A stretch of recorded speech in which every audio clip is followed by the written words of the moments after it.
Shang here, and get ready for a roundtable you will not forget. We're here today with two incredible outliers who've gone and created success despite the odds, and they've continuously found ways to climb the mountains that are in front of them while recreating and creating what most other people would say wouldn't be possible. I'm excited for the conversation right now. We have Nuri Otus Gregg. Thank you both for making the time for making the time to be here. It's an absolute pleasure to be in conversation with you. Nice. So where I Great want to to be start here. off here is to give outliers an opportunity to get to know you. Would you mind sharing? I'll start with you, Rob, and then we'll come to you, Nuri. Would you mind letting us know more about you and the game you're currently playing?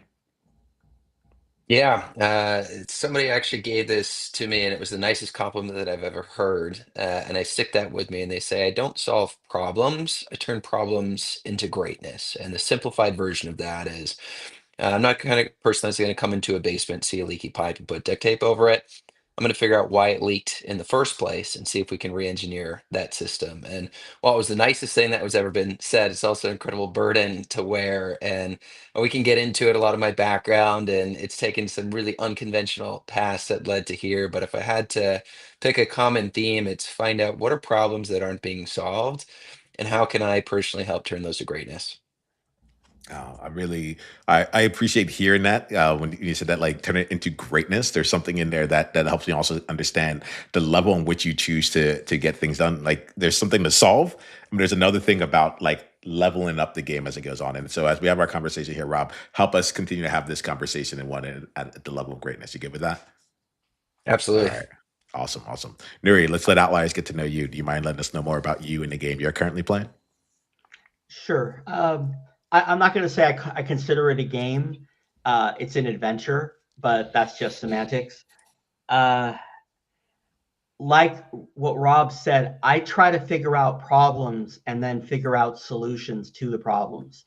And uh, there's a guy, Jason something or other. He runs an organization called Sastra, SAASTR, and it's SaaS Traction is what it's short for, I think. Anyhow, he said something years ago that in an event that I attended that really spoke to me. That the greatest opportunities that exist between two existing columns. So you've got a vertical that does one thing, and you've got a vertical next to it that does something similar. But how do you bridge the gap between these two large opportunities? And that's where I focus. The company that I built for the past 12 years is in the compliance space and is messaging. It took us 7 years of experiments to figure out how to get through the walls of iMessage so that we could archive our iMessage for compliance purposes for federal organizations. And everybody told me it'll never happen. You'll never figure it out. And we did. And now I left the company 3 years ago because it was time for me to move on. But uh, it was a great learning experience. The greatest to me, the greatest thing I was ever taught was very simple, which was that look at what the kids are doing, because what the 12 and 14-year-olds are doing today are what the adults are going to be doing by the time those kids are 18. Mm, mm. I love this year. We're already starting out here with with greatness, like playing into the room, as well as like wisdom being shown out here. And I like this element of look at what the kids are doing, which is the element of like staying open, like seeing where trends are going and beyond. And so as we have this conversation, I get really curious. Like I want to start off by exploring how each of you show up as an outlier yourself, right? Um, Rob, like we got a chance to hear a little bit about like what Neri was up to recently. Like, can you mind letting outliers know like what are you doing right now? Like, what's your big outlier quest that you're on right now? And then Neri, if you want afterwards, if you want to add anything else to what you've said, like let's make sure we have that in. But let us know more about you and what you're doing out in the world. Yeah, so we make the slowest shoe in the world. It's one that's designed more like a recovery mat. And really, it started, I used to work 16-hour days on concrete, and my knees, back, and joints were getting absolutely crushed. I had to wear dress shoes at the time as part of the uniform. And I just could not find a shoe that was designed to be stood on. And I ended up putting this image online. 250,000 hits later, this local Italian craftsman reached out. We got together and he said he could make me the shoe. Well, it was going to cost about $1,800, and that was well above my ramen budget for the year. because I was still minimum wage work at the time. And so what I ended up doing was volunteering around a shoe shop and learn how shoes were made over the next 4 months. Made a pair of shoes, called it a day, had no intention of building a footwear business around it. A lot of life happened in between, but this really interesting opportunity came up right at the start of the pandemic. And nurses in particular came to my attention in a very personal way. And they're going through 16-hour days on their feet, and just not a single one could get through it without feeling like they were getting crushed.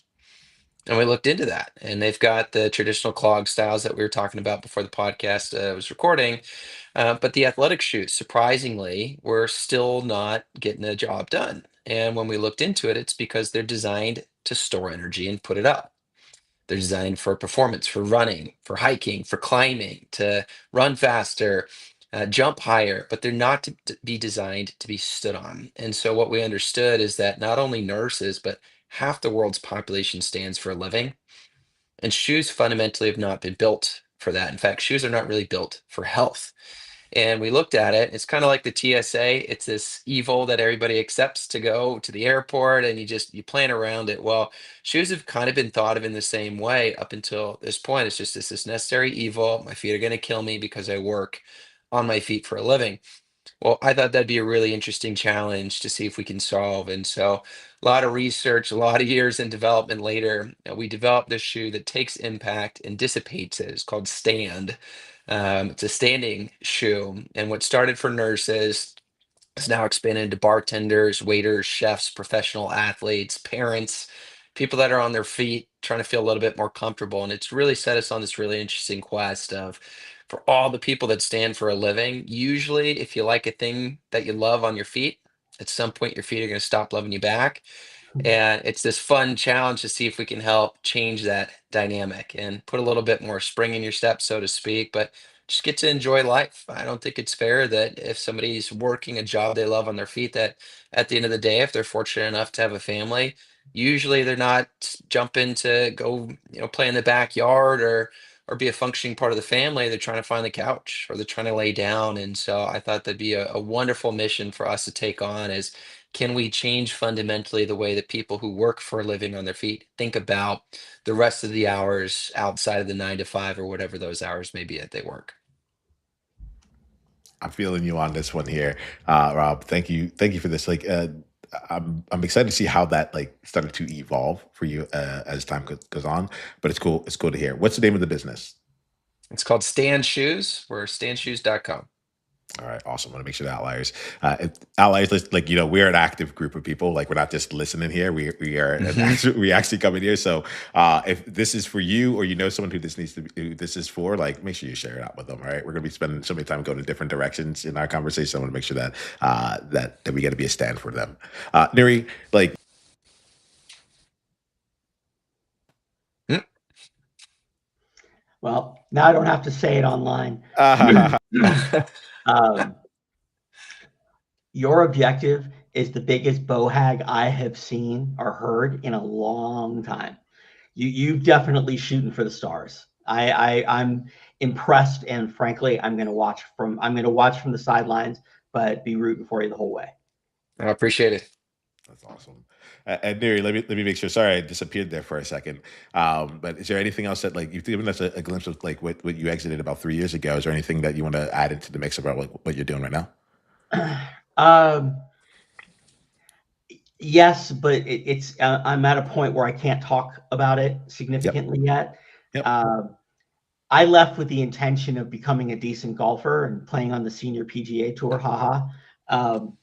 And about 3 weeks into it, I realized that that wasn't possible. And what I mean by wasn't possible, it was not working. If I did that, it was going to just, I was going to end up weighing 300 pounds and spending the afternoons in the bars by the golf club. And that's just not the life I wanted. Yeah. So I went back to work. And frankly, since we started, we've just pivoted for a third time. Each time it's been something really interesting and big, but the limitations of technology and the limitations of the regulations that involve these things were not going to make it possible for us to build what we wanted to build. So now we've changed for a third time. Our plan something for a third time, and frankly, this one is the biggest yet that I'm excited about. I'll Uh, tell you this: it's called Duo, and it's something that 500 million people use daily.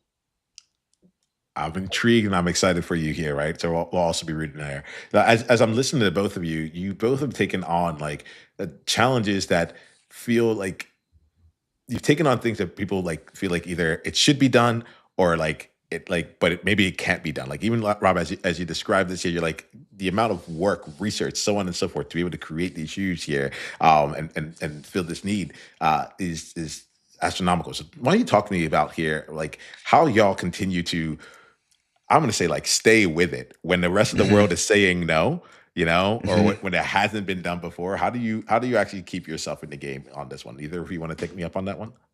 Yeah, so I think two things. One to clarify is sometimes when people are saying no, they might be right. So just because people say no doesn't mean it's a quest that you should go down. That being said, you're crazy until you're not.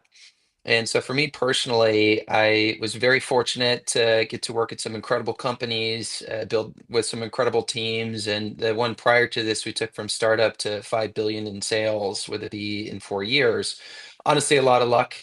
I think that we hit the right place, the right time was something that was needed in the market. And so I can't discount how much luck and timing went into the equation there. But what I realized in my path is I was building companies for other individuals and I never got to share in the upside, but also I never got to influence as heavily where I thought some really amazing opportunities were. And when I looked at what is a company and what are the teams, it's just people. And I think that we're born with the same capabilities as any other human being. There's units that people use to measure intelligence or capabilities, and I don't know that those are necessarily the correct measurements for it because you can study something and write something down on a page, and keep in mind, I was a straight A student, so I did very well at that too. But I don't think that that's a measure of intelligence. And I think really what it is just having curiosity and the perseverance to pursue. Both of those things are something that I personally am excited about. And so I just thought, why not me? I built these for so many individuals, and I look at their background and how they got there, and I go, we're very different people, but I think that I could probably do this myself. And honestly, what I realized is that if you inserted me into a company, I was always going to figure out a way to make ends meet. That's my safety net is I can always go take a desk job. That will always be there. What will not be there is the ability to create something while I've got a lot of life left, hopefully knock wood. And so I realized that no matter what, I cannot fail because the Starbucks will be around the corner that I can go work at. There's always trash that needs to be picked up. There will always be a way to make ends meet. Me into this was figuring out what is impact that I'm going to make. And a lot of the jobs that I work, they're really fun. I got to work with some now household names and household brands. And I kind of thought really deeply, what is the impact that I'm leaving on the world? And through the work that I was doing, maybe it helped some companies and missions and individuals, but it didn't really seem like it was making that big of a dent, to be honest. And I just wanted to figure out what that was and how that presented itself was just from listening. There's a classic poem about the wise old owl. You can go look it up. It's very, very short. And the principle behind it is if you're talking a lot, you don't listen. And when you listen, you learn. And so, how I came up with this company was just by listening. Spent 18 months as a healthcare volunteer and just listened to the challenges and problems they were having. And what's really key in that, I overheard this at a bar. This couple was arguing with each other, and it was one of the most poignant things that I've heard. This one individual responded to their partner. They said, "You're not listening to me to learn right now. You're listening to respond." And I think that that mode is where a lot of people get stuck in is they hear someone speaking and they're just waiting for their talking point at that moment where they can jump in rather than just sitting to understand. And I'm sure growing up, I was guilty of that too. And as soon as I heard that, it really changed the way that I showed up. And instead of going, okay, you're speaking and there's my injection point and I can come in here and really just sit back. And it allowed me to see the world a little bit more unbiased, a lot more open view. And in doing that, I really heard and understood and just captured data. Data is free. I think the value of a survey and talking to people is vastly overlooked, especially in this day and age. There's so many tools that you can build and research you can do, but just human connection and sitting and talking and listening. And that's where the opportunity presented itself. I didn't set out to build something. I set out to find out what is a problem that persists and how large is that. And so by listening and by realizing that, hey, I think that I've got the same stuff that any of these other folks do too, I'm going to take that risk. So, a combination of taking the risk, being curious, and just listening to what problems existed, applying those together is what set me on that path. And then the last piece is just perseverance. Challenges come up. A lot of times things are not going well. And I think really the biggest difference is people that just keep going, take that extra step, and you'd be surprised just by surviving how much you learn, how much you grow. And it might not be this wonderful hockey stick trajectory that you see in here. It's more like one of these kind of things. But just by continuing to go, surviving another day, there's an incredible amount of value in that. And that's what's led to our business evolving towards that today. I hear you there, Rob. Thank you so much for that. Like, I'm letting that one wash over here. At Outliers, we practice what we hear, right? So we're not just like absorbent. We're here to be in practice of it. So, Rob, as you said this year, like listening with the point to learn rather than the point to rather than the point to respond. I actually found myself literally trying to write that down. As you said that, I'm like, I'm gonna come back to that. I was like, wait. Like it's in this moment right here. Like is this like how am I being? Am I allowing myself to be present with what's here and listen to what's going on, or am I actually going to try and like be in the space? So thank you for that, Rob. You actually did help me like cycle myself into this moment here in Outliers. I'm going to invite you. It's a little bit like it's a little interesting. Okay, this is gonna be my invitation to Outliers. It's gonna be counterintuitive, but most people listen or watch these things in order to learn, and they have it kind of in the passive. I'm going to now ask you to listen with the opposite side. So rather than listening to learn, which is how you might do normally on a podcast, what if you listen to act? What if you listen to respond?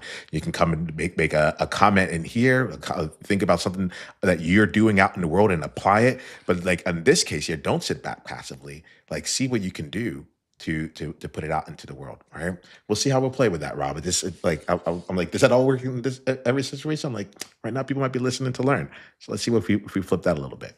All right, I like thanks. it. Yeah, yeah. Yeah. Nuri, curious for you, like either anything that like appears what's coming up for you, either on the initial question around like how you continue to navigate when the world is saying no, or anything that Rob came up here. I'm just really curious about like what's flowing through for you right now. Going back to what you said, there was something that my father taught us as kids that I've probably taught to friends and every child that I coached growing up, Pop Warner and Little League and soccer and basketball and everything else. And that was a wise man once said nothing. Right? It is one of the most powerful things that a person can learn because sometimes the best thing you can do is shut up and listen and be present, as you've mentioned many times. Listening is a skill that few have. As you said, they hear what you're saying, but they don't listen to what you're saying. And there's a very, very fine line between the two in reality, because people don't realize which one they're doing until it's too late, especially if it hasn't gotten to them what they wanted or what the speaker wanted from the conversation. It's difficult. It's something that you need to just learn to sit there and then when they finish, give yourself a chance to take in what it is that was said and how does it apply to you. What can I take from this to make my life better, my profession better, my relationship with my significant other, with my children, with my parents, whatever it might be? How do I apply this to my life? And then that's a really personal conversation. It's really funny as you say this because it's fun being on this platform talking about listening right now, right? Because it's like I'm like, ooh, how does that change how I show up as a host? All these different things, and even just the fact that I consider myself a host rather than a participant or something like that. Rob, as like something that's flowing through me is when you were talking about the shoes and the idea here. I was thinking about the listening component of it from a standpoint of like looking to respond. And when I thought about the respond, I'm like, oh, that's because I'm here to perform, right? Like Hmm. I'm a host, I should be performing, like, or I'm in a meeting and I should let like my clients are coming to me. I should have the answer. I should be ready to go. I should look Hmm. sharp, right? And it took me back to what you said earlier when you were introducing your game. You were talking about the sneakers that have been built out there were built for people to like absorb and then put back out, you know? Hmm. And I heard that as like the listen and respond, versus versus what you're bringing in right now, where it's like, can you just stand? Can you stay with it? Can you dissipate? Can you just listen and have it like enter into you and go out there? I'm like, Rob, I feel like you're very consistent in who you are and what you build. When I put it into this context, what flows for you on that? That's a really cool parallel I haven't heard put that way. That was awesome. I think in that, I think this is a good lesson for anybody listening to this, and there's a really kind of simple frame up for it, and it's when you're asking questions as well, to truly listen, what you need to do is ask a question in a non-steering way. So a steering way creates this dynamic of listening to respond or asking because you mentioned, does the speaker getting what the response that they want? Well, a steering question is, if I could solve this thing for you, would you be interested? The answer is obviously yes, but you don't know if that's a problem that they need to be solved in the first place. And so, in standing there, and this is a difficult thing to do, especially for a founder or an entrepreneur that wants to build something, it's very difficult to not lead people to the answer that you want to hear. Because if you do that at the foundation of the business, you might be spending a whole, and listen, it's hard to build a business, even a great one. And you might be building something that isn't really there. And so, the best way to do this when you're listening and when you're standing is ask in a non-steering way. And an example of that, how I even figured out that people are in pain when they're on their feet, aside from living it myself, I said, talk me through your day. What is the worst part about it? I didn't say anything about shoes. I didn't go into it. I didn't say what I saw. It's just, what is the worst part about your day? What are the best parts about your day? But in that worst part, what solutions exist?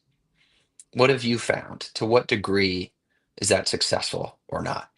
And in doing that, because I didn't know I was even going to do shoes, I had a background in that, but I just wanted to help this nursing population. It may have taken a completely different form, and I would have spent a lot of time figuring that out. But by just really being grounded, even in the questions that you ask, and being open to that, and again, it can be difficult because you're going, I want them to talk about the subject because I think I'm going to build in the subject. If you can really just take a minute, listen, people will tell you what their problems are. It's the classic, someone goes in to buy a car, the salesperson who jumps out, let me tell you all the features and the models and the functions. Maybe they just want a cup holder that can fit that oversized Stanley Cup, and that's really all that they're looking for, but you miss that entirely if you lead them a certain way, if you try to inject your bias around it. And so really just taking a step back and listening has given me the opportunity to solve a real problem.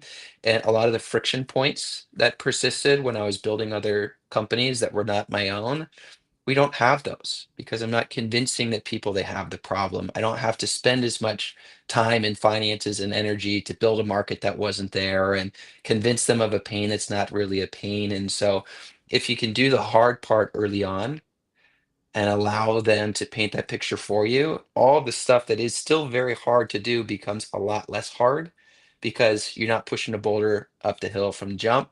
You're already at the top of the mountain, and now you start to build that momentum and things start to roll as you're solving a real pain point and problem that you did not manufacture, it presented itself.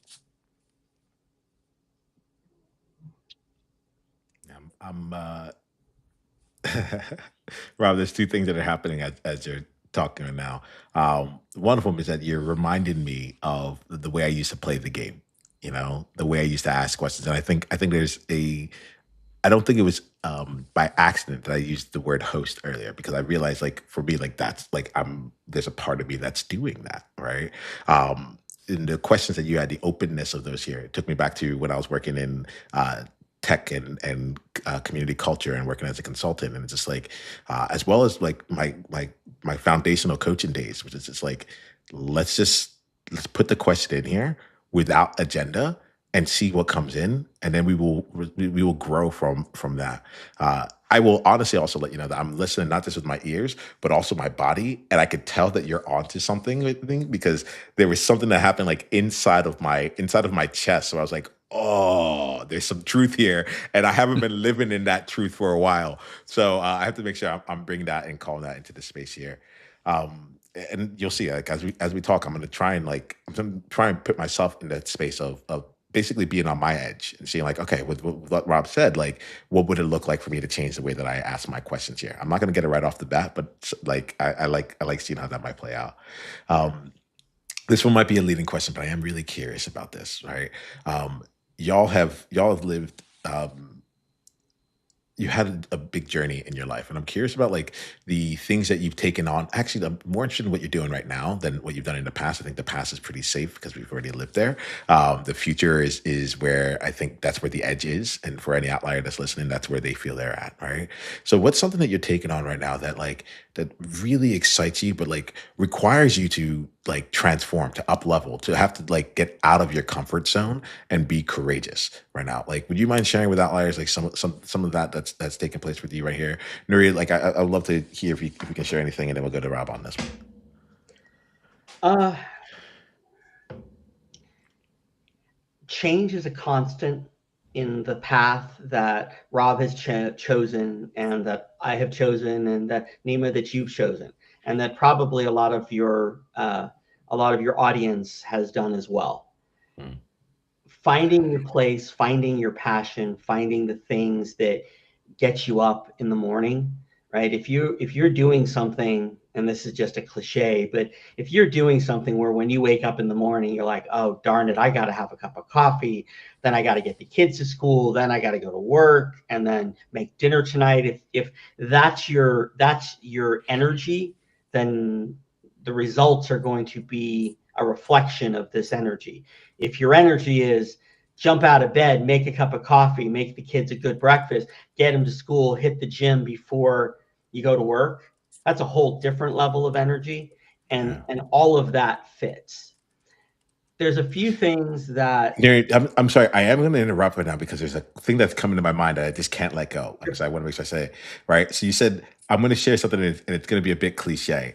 And as you said that, I'm like, all right, let me hear what the cliche is. But then I really got like, you're someone who's lived like you have a storied like life. Like I got curious about like what's the non-cliche thing? What's the thing that like Nuri has experienced or like sees about life that almost no one else would believe or like would see it that way, but it's actually been like the key to like most of the things for you. Like what would that be? okay, well, you just opened Pandora's box. Oh yes, finally. That's what I've been looking for the key. I'm like, how do we get there? Is it this question? Is it here? Go ahead, Nuri. Hit us with it. So this goes back nearly 14 years.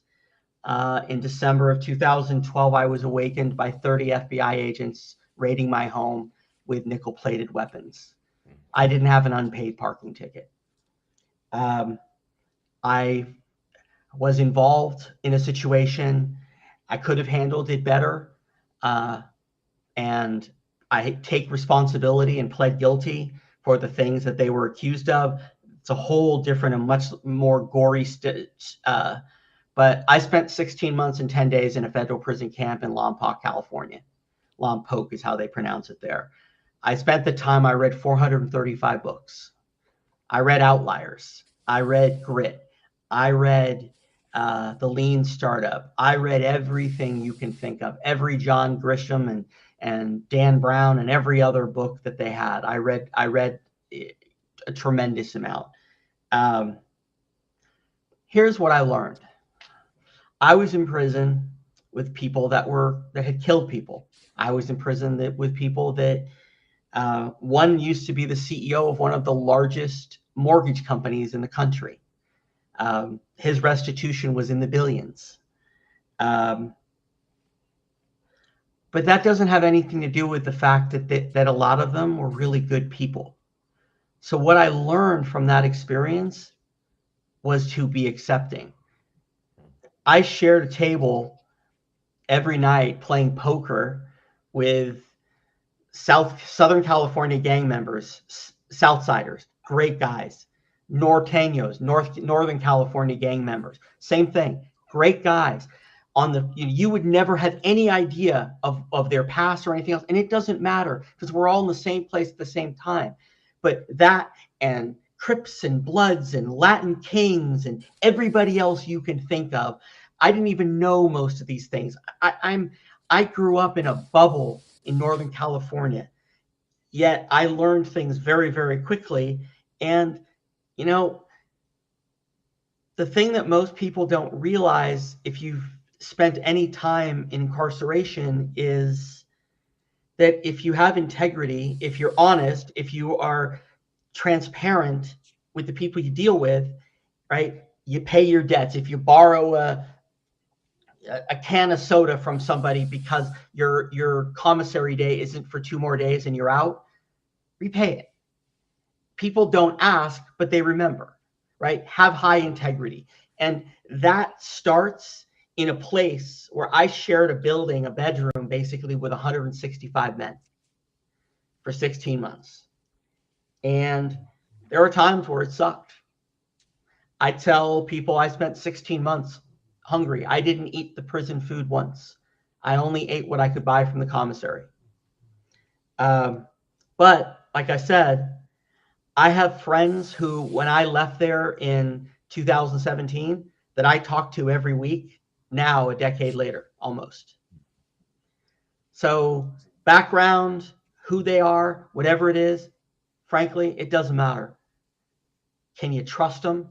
Do they have integrity? Do they have your back? Are they loyal? Those are the things that matter. A lot of us make judgments on people because they drive the right car, they wear the right clothes, they wear the right watch. Nah, that's not it. And that's something that people don't learn until it's way too late. You know, it's funny. The three of us are sitting here, and I've done probably 100 podcasts like this. And the funny thing about it is, usually, and Rob, it would usually be the guy in your place who's got the polo shirt on and it's got some fancy brand. But the three of us are not wearing that. And I'm not a brand person. I shop at Banana Republic. I'm a really easygoing and simple guy, right? But most people are not like that. Most people have the Gucci or the Louis Vuitton or whatever. And those things, frankly, shouldn't matter. But to a lot of people, they do. By the way, I told that, so I went to a event. It was a founder dinner, 10 founders put together, and they do this in San Francisco every other week. And I told this story. And the best part about it was there was 5 or 6 people at the table, and I swear to God, their jaw was on the table when I finished telling them the story that I just told you. And in all candor, Niiamah, and Rob, I'm not embarrassed by what I went through. I made a choice. I could have continued to fight, but it was destroying my son. It was destroying my mother, who didn't leave her home for months. It was destroying the woman that I loved at the time. We're not together anymore. And there are times in life where you have to make decisions that are not in your best interest. They're in the best interest of the people you love, just like a parent. You know, as I hear this here, I notice a couple of things. One, when you stepped in, like I actually really felt you, Nuri. Like I'm like, oh, now Nuri's arrived in the conversation, you know. And so and the reason for that is I'm like, this is your experience. Like this is your outlierness right here. Like it's one of the lenses. Like as much as you're a founder and you've created and you've exited and you've done all these things, like I think it's one of the lenses that I think I'm like really getting to see you through. And now when I hear you talk about brand, I'm getting goosebumps as I talk, by the way. Like this is because I'm just really letting it wash through.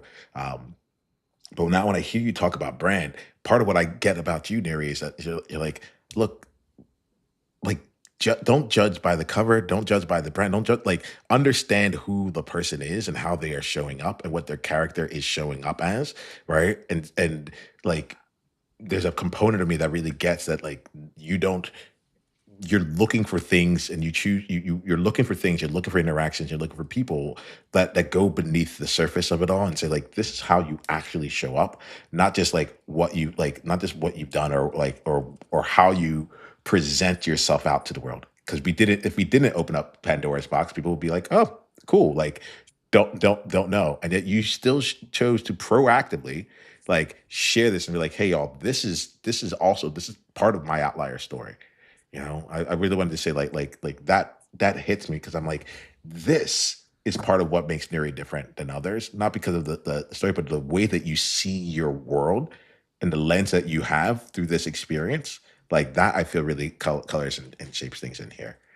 Uh, Let me just check in here real quick here. I'd like to open it to you, Nuri. Rob, is there anything that you want to say in here, and just like just even a reflection you have for Nuri on it, or anything that's coming up for you? Just give some space to it.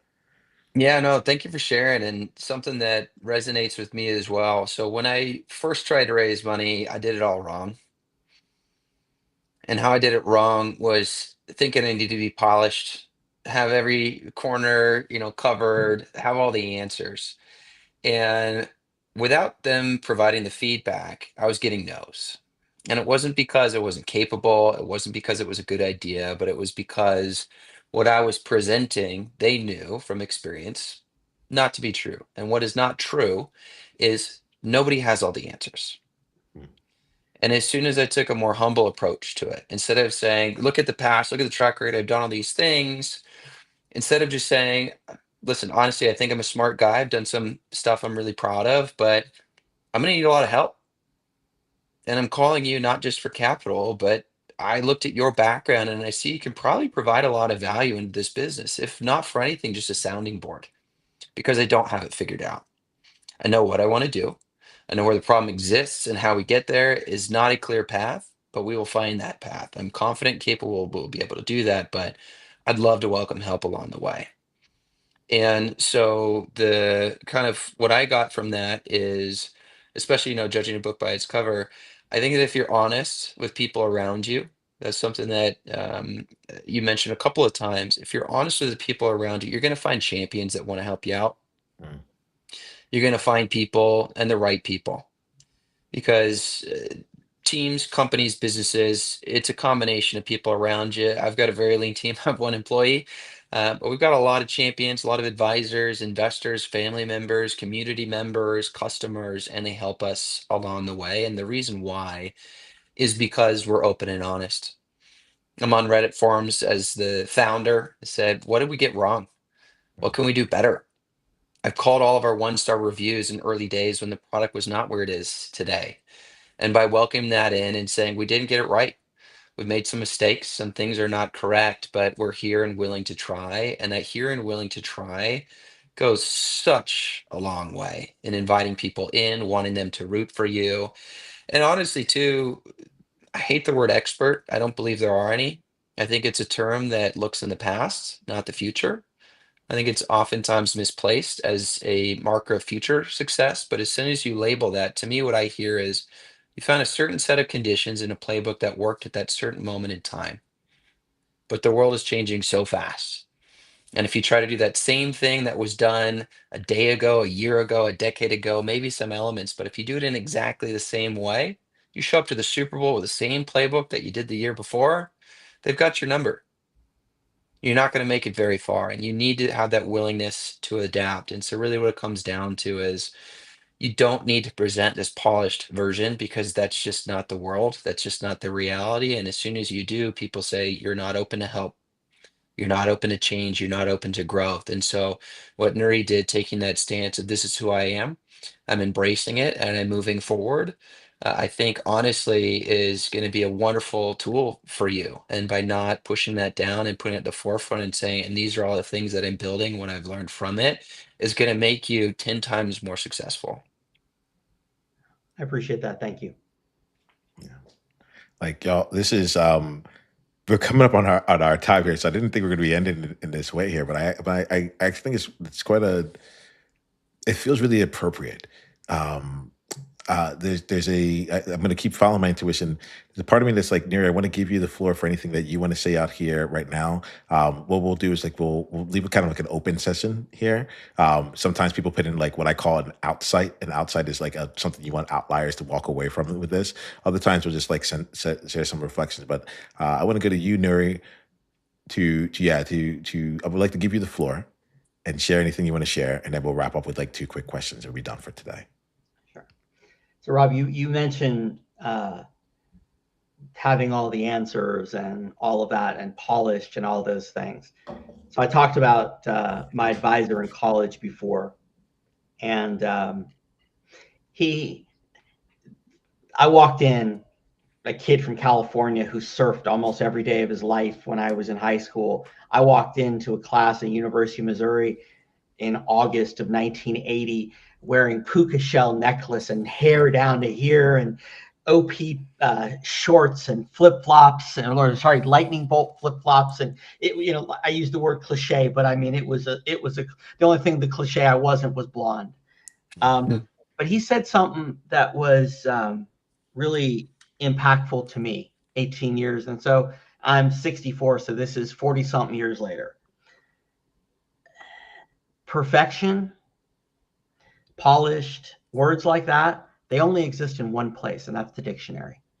In real life, they don't exist. So as much as we want to be slick and all those things, be you, right? I don't remember who it was, but I think it's Dr. Seuss. Be you, because there's only one you. And if you're not going to be yourself, who are you going to be? You going to be Batman? Right? So be you. And if people don't like you, that's okay. And if people do like you, that's okay too. Be true to yourself. And I got to tell you, for years, I couldn't talk about this. I could not talk about it. It was humiliating. I can't even tell you. And it took me years to build up the courage. And then finally, I pulled the trigger. And it was the best thing I ever did. Sometimes your past, what haunts you, is what gives you your freedom.